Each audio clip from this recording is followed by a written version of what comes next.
सुप्रभात छात्रों, हमारे आज के वीडियो का विषय है रौद्र रस। आज हम रौद्र रस पढ़ेंगे। रौद्र रस विरोधी पक्ष की ओर से व्यक्ति, समाज, धर्म अथवा राष्ट्र की निंदा या अपमान करने पर मन में जागृत होने वाले क्रोध नाम के स्थायी भाव के द्वारा विभाव, अनुभाव तथा संचारी भाव के संयोग से रौद्र रस की निष्पत्ति होती है। रौद्र रस किसे कहते हैं? जब हम अपने किसी शत्रु को, अपने किसी विरोधी व्यक्ति को, किसी व्यक्ति का अपमान करते देखते हैं,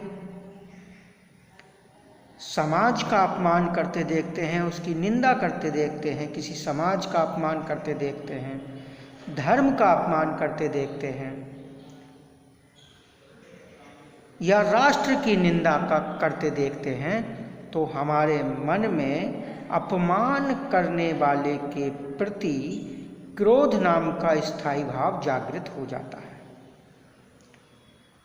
वही जो क्रोध नाम का स्थायी भाव जागृत हुआ है, वही विभाव, अनुभाव तथा संचारी भाव के संयोग से रौद्र रस में बदल जाता है। यानी उसी से रौद्र रस बनता है, उसे हम रौद्र रस कहते हैं। यानी कोई शत्रु आपका अपमान करे, आपके किसी अपने व्यक्ति का अपमान करे, आपके धर्म का अपमान करे या कोई विरोधी व्यक्ति आपका अपमान करे, तो आप क्या करेंगे? आपके मन में उसके प्रति क्रोध जागृत होगा और वही क्रोध जागृत होगा जब कुछ और बात कहेगा वो क्रोध। जब आपका विरोधी उसके बाद फिर भी कोई और बात कहेगा तो आपका क्रोध और बढ़ जाएगा। जब क्रोध और बढ़ेगा, आप भी प्रतिक्रिया स्वरूप अपना कुछ ना कुछ कार्य करेंगे और वही सब मिल कर के क्या बन जाएगा? रौद्र रस बन जाएगा। उदाहरण देख सकते हैं।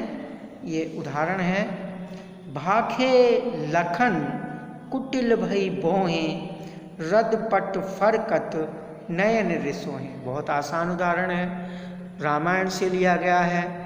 इसमें उस समय का वर्णन है जब जनक की सभा में सीता स्वयंवर के समय कोई जब राजा धनुष को नहीं उठा पाया है तो जनक सभी क्षत्रियों का अपमान करते हैं, जिस अपमान को सुन करके लक्ष्मण क्रोधित हो जाते हैं। भाके लखन, लक्ष्मण क्रोधित हो गए, कुटिल भई बोहे, उनके जो भौं टेढ़ी हो गई, भौएं तन गई, रद पट फरकट, उनके होठ फड़फड़ाने लगे, फड़फड़ाने लगे और उनकी आंखें लाल हो गईं, चेहरा उनका लाल हो गया क्रोध से। ये उदाहरण है। स्पष्टीकरण आप देख सकते हैं इसका। देखिए, स्पष्टीकरण स्थायी भाव है क्रोध। यहाँ पर स्थायी भाव है क्रोध। क्रोध उत्पन्न जागृत हो गया है जनक की बातों को सुन करके। लक्ष्मण के मन में क्रोध जागृत हो गया है, क्रोध जागृत हो गया है। विभाव, विभाव में आलंबन और आलंबन में आश्रय, आश्रय लक्ष्मण। क्रोध किसके मन में जागृत हुआ है? लक्ष्मण के मन में। जिसके मन में स्थायी भाव उत्पन्न होता है उसे हम आश्रय कहते हैं। और यहाँ पर लक्ष्मण के मन में क्रोध जागृत हुआ है तो लक्ष्मण आश्रय हैं, विषय राजा जनक हैं, क्योंकि क्रोध जो लक्ष्मण के मन में उत्पन्न हुआ है, जागृत हुआ है, वो राजा जनक के प्रति जागृत हुआ है। उद्दीपन, राजा जनक के कटु वचन उद्दीपन है। जो राजा जनक क्षत्रियों के लिए कड़वे वचन बोल रहे हैं, गलत बातें बोल रहे हैं, उनको सुन करके, मतलब वे ही वचन जो हैं, वे वचन इसका उद्दीपन है। अनुभाव, अनुभाव कहते हैं वो प्रतिक्रियाएं जो आश्रय के शरीर में होती हैं। यहाँ पर आश्रय लक्ष्मण है और लक्ष्मण की भौहें चढ़ गई हैं, गुस्सा आ गया है, क्रोध आ गया है उन्हें, उनका मुंह लाल हो गया है। भौहें चढ़ना, मुँह लाल होना, आंखें लाल होना, ये सारी चीज़ें क्रोध जागृत होने के चिन्ह हैं। उनसे पता चलता है कि हाँ, ये व्यक्ति क्रोधित है। तो ये सारे ही अनुभाव हैं।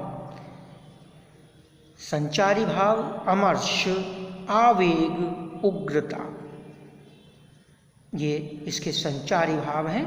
इसलिए यहाँ पर इन विभाव, अनुभाव और संचारी भावों के संयोग से रौद्र रस की निष्पत्ति हुई है, अर्थात रौद्र रस बन गया है। इसके लिए एक और उदाहरण यहाँ पर लिखा हुआ है, आप देख सकते हैं। उस काल मारे क्रोध के तन कांपने उसका लगा, मानो हवा के वेग से सोता हुआ सागर जगा। ये महाभारत के समय का है। अभिमन्यु की मृत्यु हो जाने पर, अभिमन्यु की मृत्यु हो जाने पर अर्जुन जब उसके मृत्यु के बारे में समाचार सुनते हैं तो उन्हें जयद्रथ पर क्रोध आता है, क्योंकि जयद्रथ को अभिमन्यु की मृत्यु का कारण माना गया है। तो जयद्रथ पर उन्हें क्रोध आता है और क्रोध से उनका जो तनु माने शरीर कांपने लगता है। ऐसे कांपने लगता है जैसे हवा के धक्के से, हवा के वेग से सागर में लहरें उठती हैं। जैसे हवा चलने से सागर में लहरें उठती हैं, सोता हुआ सागर जैसे जाग गया हो, ऐसे ही अर्जुन का शरीर कांपने लगा है। तो इन पंक्तियों में अभिमन्यु की मृत्यु पर जयद्रथ के लिए अर्जुन के क्रोध का वर्णन है।